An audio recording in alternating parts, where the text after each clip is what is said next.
एकच minute.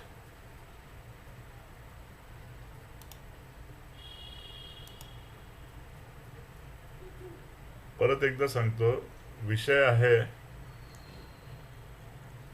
Under water foundation construct कसं करायचं, हा विषय आहे. मग त्यासाठी जी टेक्निक वापरली जाते तिला नाव आहे कायझन. CAISSON, Kaizen. तर त्या कायझनची प्रोसेस समजवताना तुम्हाला फाउंडेशन म्हणजे ओपन फुटिंग आणि पाईल्स हे देखील मी चांगल्या प्रकारे समजावू शकेन, म्हणून थोडंसं तुम्हाला ॲडव्हान्स्डमध्ये मी एक्सप्लेन करतो. तर हा ब्रिज आणि हा त्याचा जोडीदार म्हणजे दिस इज कॉल्ड पियर. बिल्डिंगमध्ये असतो तो कॉलम, ब्रिजमध्ये जो कॉम्प्रेशन मेंबर असतो त्याला नाव आहे पियर, PIER. त्याचे नावं सांगितले तुम्हाला. हा पियर, त्याच्यावरती आहे त्याला म्हणतात पियर कॅप, त्याच्यावर आहे त्याला म्हणतात पेडस्टल, त्याच्यावरती आहे बेरिंग, आणि त्यावरती ठेवलेलं आहे this is girder for the bridge. आणि गर्डरवरती जर तुम्हाला बारीक 2 लाईन्स दिसल्या तर ते आहे रूफ डेक स्लॅब, ज्यावरनं ही अशी तुमची कार जाते. तर तुम्ही युजली कारमधून जाता, पायी जाता, तेव्हा तुम्हाला ब्रिजचा हा वरचा भाग दिसतो, खालचा भाग फार कमी वेळेला तुम्ही ऑब्झर्व करता. ही अशी मटेरियल मुवमेंट यावरतून होणारी ही आपण बघितलेली असते. याच्या आतली रचना कशी आहे ती आता मी तुम्हाला दाखवतो. तर आता इथे विषय लक्षात घ्या, 2 प्रकारचे फुटिंग्स इथे करू शकतो आपण. एक आहे स्प्रेड फाउंडेशन, अर्थात ओपन फाउंडेशन. आणि इथे मुळात हे लक्षात घ्या, केव्हाही फाउंडेशन म्हटलं की त्याचे 2 मेन प्रकार येतात. एक आहे स्प्रेड फाउंडेशन आणि दुसरं आहे पाईल फाउंडेशन. त्याला अजून 2 नावं नॉर्मली घेतले जातात. स्प्रेड फाउंडेशनला दुसरा शब्द आहे शॅलो फाउंडेशन, आणि पाईल फाउंडेशनला दुसरा शब्द वापरला जातो डीप फाउंडेशन. हे 2 शब्द तुम्ही ऐकलेले असतील. So this is spread foundation. त्यासाठी आपल्याला जमिनीमध्ये खड्डा करावा लागतो, आणि पाईलसाठी आपल्याला जमिनीमध्ये सिलेंड्रिकल बोर करावं लागतं किंवा भोग करावं लागतं. ती प्रोसेस दाखवतो मी आता. या स्प्रेड फाउंडेशन, आता ही पाण्यातली केस असल्यामुळे इथे आपल्याला एवढी जागा ड्राय करणं आवश्यक आहे. हे वॉटर लेवल आहे. मग काय पाहिजे, हे हवं आहे, हे जसं चित्र हवंय ते आहे. परंतु केलं काय जातं, इथे टाकला जातो कायझन. हा तो शब्द लक्षात घ्या. पाण्याच्या प्रवाहात ज्या ठिकाणी फुटिंग हवं आहे तिथे असं एक सिलेंड्रिकल पाईप, मोठ्या डायमीटरचा, 8 मीटर 10 मीटर डायमीटरचा RCCचा पाईप, तो पाण्यामध्ये सोडला जातो. हा दुसरा पीस. आणि आत गेल्या गेल्या काय होईल, नॅचरली त्यामध्ये पाणी एकत्र होईल.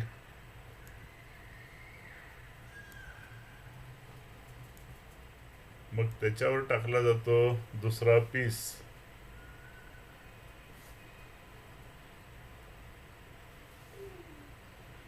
दिस is the second piece which will rest on the first piece.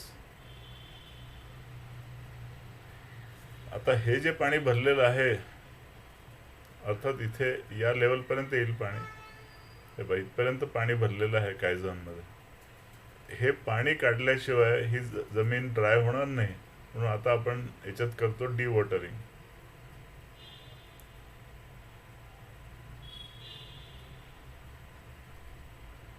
Now this is D watered, म्हणजे या कायझन मधलं पाणी काढून टाकलं. आता जसा हा ग्लास पूर्ण रिकामा आहे तसं हे कायझन रिकामं झालं. हे झाल्यानंतर आता यात टाकणार आहोत आपण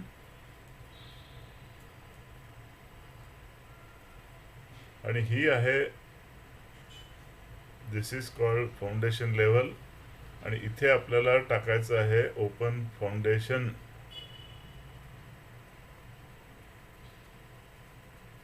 हे टाकलं. सगळ्यात आधी खाली बोल्डर सोलिंग करून एक लेवलपर्यंत फिलिंग केलं. त्याच्यावरती टाकली रॅफ्ट, त्याच्यावर टाकलं पियर, ब्रिजचा पियर, त्याच्यावर पियर कॅप, त्याच्यावरती पेडस्टल, मग बेअरिंग आणि त्याच्यावर टाकलं ब्रिजचा गर्डर. ही ती प्रोसेस झाली पाण्याच्या खालती. सो पाण्याच्या वर असेल तर काय होईल हे कायझनची गरज नाही आहे. असंच खड्डा केला जाईल. इथे खाली इथे सोलिंग दाखवलं आहे, इथे आपण PCC करू. PCC वरती रॅफ्ट येईल, त्याच्यावरती कॉलम येईल बिल्डिंगचा. So basic process is same. इथल्या काही नावं जे मी तोंडी सांगितले ते सगळे इकडे लिहिलेले आहेत.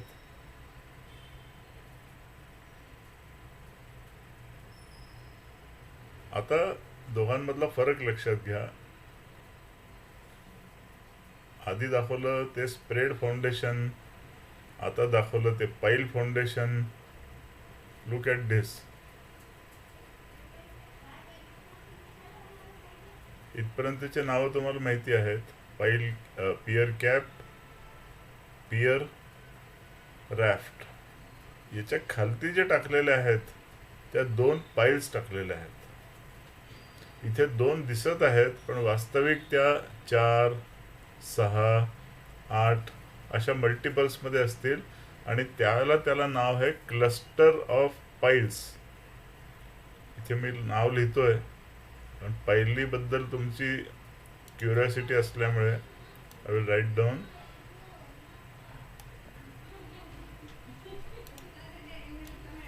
दिस is called cluster of piles.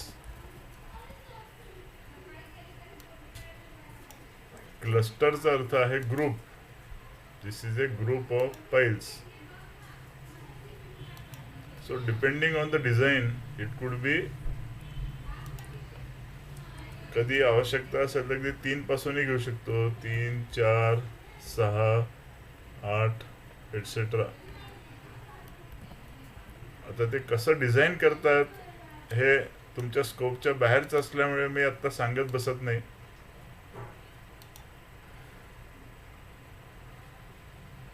आता इथे लक्षात घ्या 2 प्रकारच्या पाईल्स मी तुम्हाला दाखवणार आहे. एकीचं नाव आहे एंड बेअरिंग पाईल आणि दुसऱ्याचं नाव आहे स्किन फ्रिक्शन पाईल. दोघांमधला फरक नीट लक्षात घ्या. हे पूर्ण लोड या खालच्या बेअरिंग कॅपॅसिटी स्ट्रॉंग असलेल्या स्ट्रेटावरती किंवा लेअरवरती आपण बेअरिंगच्या माध्यमातून म्हणजे डायरेक्ट सपोर्ट करत आहोत. म्हणून याला नाव आहे एंड बेअरिंग पाईल. इथे लिहितो मी.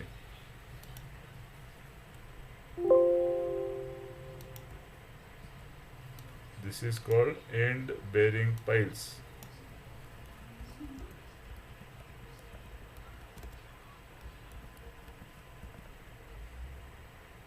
आणि एक अजून शब्द लक्षात घ्या. तुम्ही बघत आहात या हार्ड स्ट्रेटाच्या, म्हणजे असा विचार करा की हा रॉक आहे. या रॉकच्याही खाली पाईल गेलेली आहे. सो हा जो पीस खाली गेलेला आहे याला नाव लक्षात घ्या. दिस इज कॉल्ड सॉकेटिंग.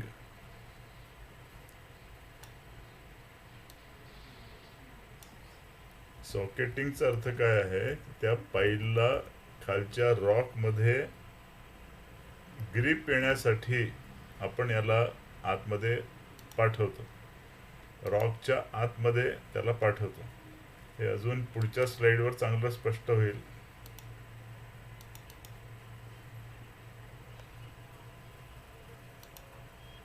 एकच मिनिट.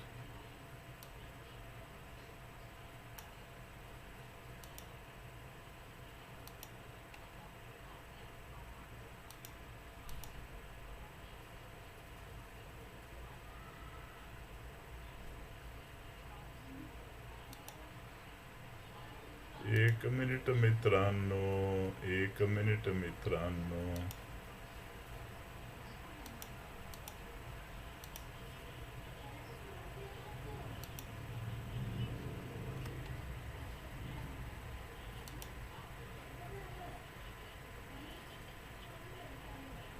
हा क्रॉप होत नाहीये म्हणून मी आता दुसऱ्या ब्लँक स्लाइडवर तुम्हाला दाखवतो मला काय म्हणायचं आहे. नीट लक्षात घ्या, हा अतिशय महत्वाचा मुद्दा आहे. This is rock.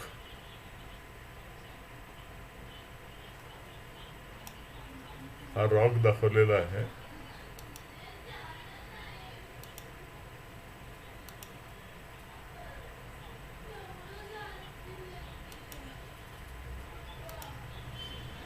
आणि इथे दाखवतोय डॉटेड लाईन्स.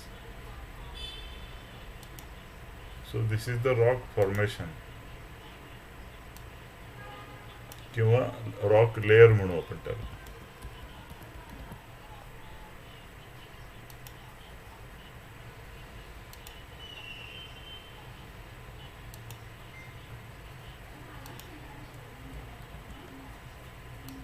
ही रॉक लेयर आहे.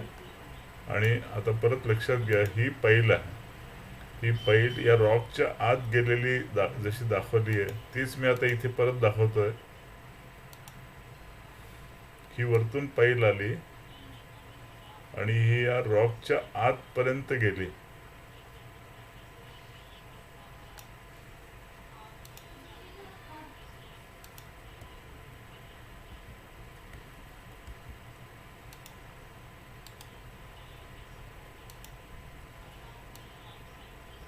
This is end bearing pile.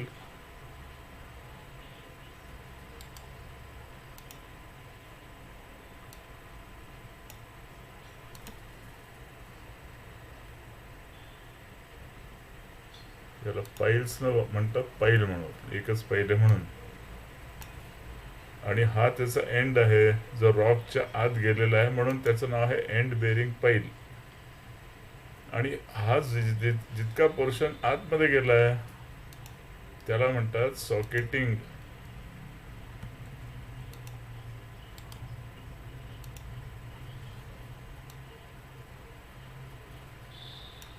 आता इथे ऋषिकेशच्या मनात एक प्रश्न येईल की हा पाईल किती आतपर्यंत जाईल, त्याला काही नियम आहे का? तर त्याला नियम आहे. तो नियम असा आहे की जेवढं पाईलचं डायमीटर आहे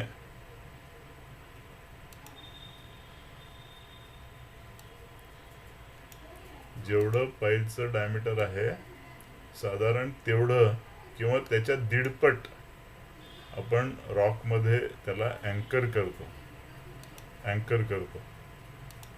so suppose this diameter of the pile is say D. Then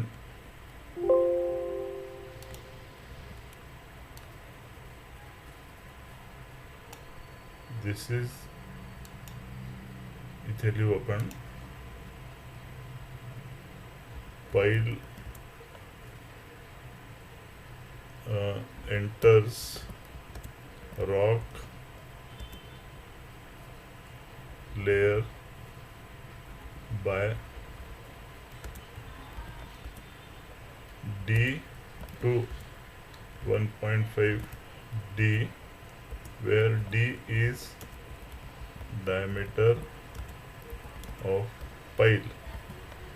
म्हणजे अगदी थोडक्यात असं समजा की हा पाईलचा डायमीटर समजा असेल 600, then this depth will be between 600 and 900. इथे दाखवू आपण.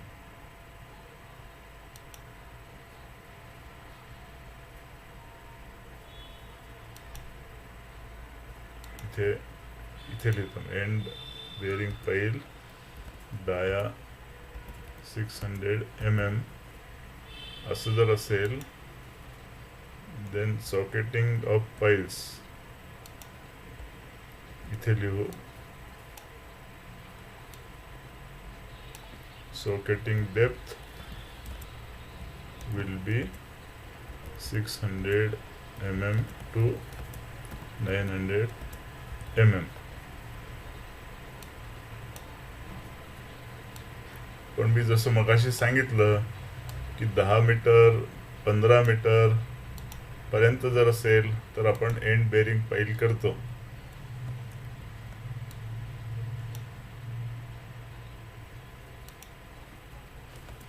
is done when hard strata किंवा रॉक म्हणू is available up to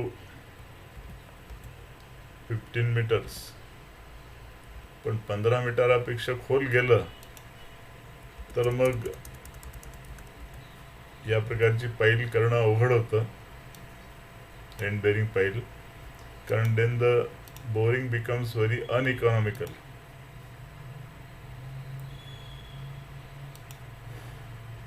आणि मग अशा वेळेला आपण स्किन फ्रिक्शन पाईल करतो. ती कशी दिसेल ते आता तुम्ही बघा. ही आहे एंड बेरिंग पाईल. दिस इज एंड बेरिंग पाईल.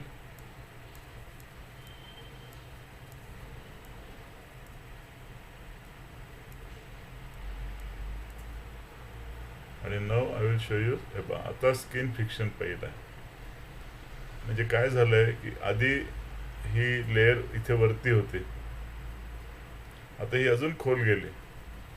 इतक्या खोलपर्यंत आपल्याला करता येणं शक्य नाही. इथे लिहू आपण आता.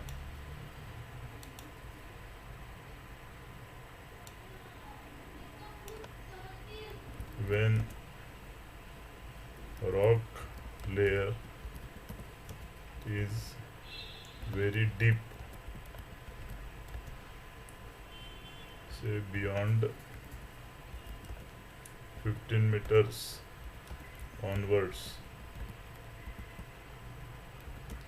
then end bearing pile is not practically possible.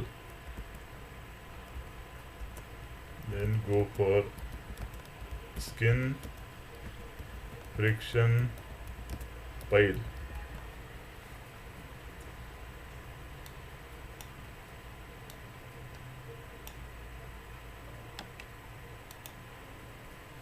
त्याचं डिझाईन RCC कन्सल्टंटच करतील.